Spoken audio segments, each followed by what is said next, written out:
किती खर्च झाला ते मी तेच सांगतो. पण ऐका, तुम्ही म्हणता तेच सांगायला.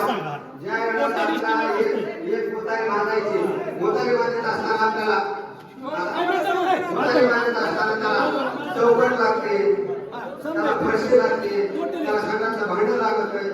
आणि शासनाचा नियम असा की तुम्ही जी वस्तू खरेदी केली त्याच वस्तूवर पैसे द्या.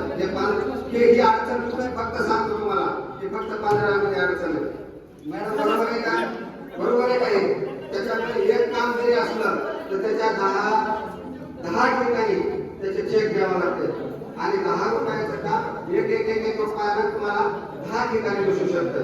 त्याचा अर्थ असं नाही की आपण हे केलं. मी एक बोलते, आपण जी तुम्हाला अमाऊंट जी सांगितलेली आहे तीच इस्टिमेटची अमाऊंट आहे. आपण जीएसटी कपात करतो. आणि दुसरी गोष्ट अशी की आपण समजा आता तुम्हाला सांगितलं की मी नाली बांधकाम 2,88,000, बरोबर. त्या 2,88,000चे 10 तुकडे करतो. एक मजुरी, लोखंड, सिमेंट, खडी, जे पण काय असेल, वाळू, ते एक. तुम्हाला जर वाटत असेल की 2,88,000 काम आहे तर मॅडम मी 2,88,000 सोडले नाही किंवा सोडायला पाहिजे, तर तसं नाही. तर त्याच्यामुळे 2,88,000चे 10 तुकडे होतात, म्हणून एवढे जास्त इंद्रिया होतात.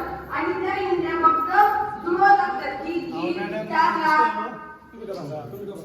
आणि 2,88,000 तर सपोज मी त्याच्यात 40,000 मजुरी दिली, 35,000 सिमेंटला दिले, जे पण काय असेल ज्या दुकानदाराकडून घेतो त्या दुकानदाराला आपण पेमेंट करतो.